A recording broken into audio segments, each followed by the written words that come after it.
RTI Live News. Ask for right.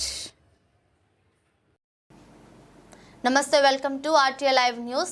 Odela మండలం కొలనూరు గ్రామ సమీపంలో వ్యవసాయ కూలీల దగ్గరికి వెళ్లి రానున్న పార్లమెంట్ ఎన్నికల్లో పెద్దపల్లి పార్లమెంట్ కాంగ్రెస్ పార్టీ అభ్యర్థి గడ్డం వంశీకృష్ణ చేతి గుర్తుపై ఓటు వేసి కాంగ్రెస్ పార్టీని గెలిపించాలని కోరిన పెద్దపల్లి మార్కెట్ కమిటీ మాజీ చైర్మన్ గుండేటి ఐలయ్య యాదవ్ మరియు గోపు నారాయణ రెడ్డి. ఈ సందర్భంగా వారు మాట్లాడుతూ పెద్దపల్లి శాసనసభ్యులు చింతకుంట విజయరామను నాయకత్వంలో గ్రామానికి వెళ్లిన ప్రజలు మరోసారి కాంగ్రెస్ పార్టీకి ఓటు వేయడానికి సిద్ధంగా ఉన్నారని, కేంద్రంలో రాహుల్ గాంధీ ప్రధాని కావాలని ప్రజలందరూ కోరుకుంటున్నారని అన్నారు.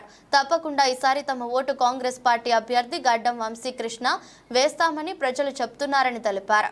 ఈ కార్యక్రమంలో అమ్ముల మల్లయ్య, గాజుల శివశంకర్, గడ్డం బన్నీ, కాసారపు శ్రీనివాస్ గౌడ్, కందుల సదాశివ్, కందుల అశోక్, గుండేటి శ్రీకాంత్, జంగం కొమురయ్య, సుధాకర్ మహిళలతో తదితరులు పాల్గొన్నారు.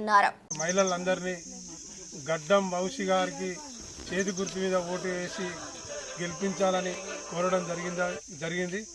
మరి పెద్దపల్లి శాసనసభ్యులు అన్న విజయరమణరావు గారి నాయకత్వంలో గ్రామాన వాడవాడలా ఏ ఇంటికి వెళ్ళినా మొన్న విజయన్నకైతే ఎట్లా వేసి గెలిపించినామో అదేవిధంగా వంశీకృష్ణం ఓటు వేసి గెలిపిస్తామని చెప్తా ఉన్నారు.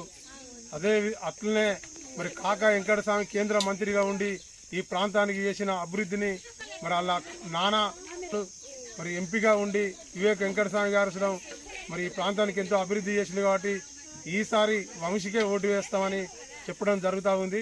చెప్పినందుకు వారందరికీ పేరున అభినందనలు. మొక్కజొన్న చెరడి వద్ద పొందిస్తున్న రైతు కూలీలందరికీ కలిసి ఈ గడ్డం వంశీ గారికి మద్దతుగా ఉండేటి అయిన ఆధ్వర్యంలో అందరం కలిసి ఇక్కడ మహిళలను హస్తముట్టు ఓటు కానీ ప్రచారం చేయడం జరిగింది. మహిళలందరూ కూడా తప్పనిసరి మేము అందరం కాంగ్రెస్ పార్టీకి ఓటేస్తాము. గతంలో రేవంత్ రెడ్డి గారి నాయకత్వంలో 5 గ్యారెంటీ అమలు చేసిండు. ఇంకా కూడా మిగతా గ్యారెంటీలు కూడా అమలు చేస్తున్న నమ్మకం మాకున్నది.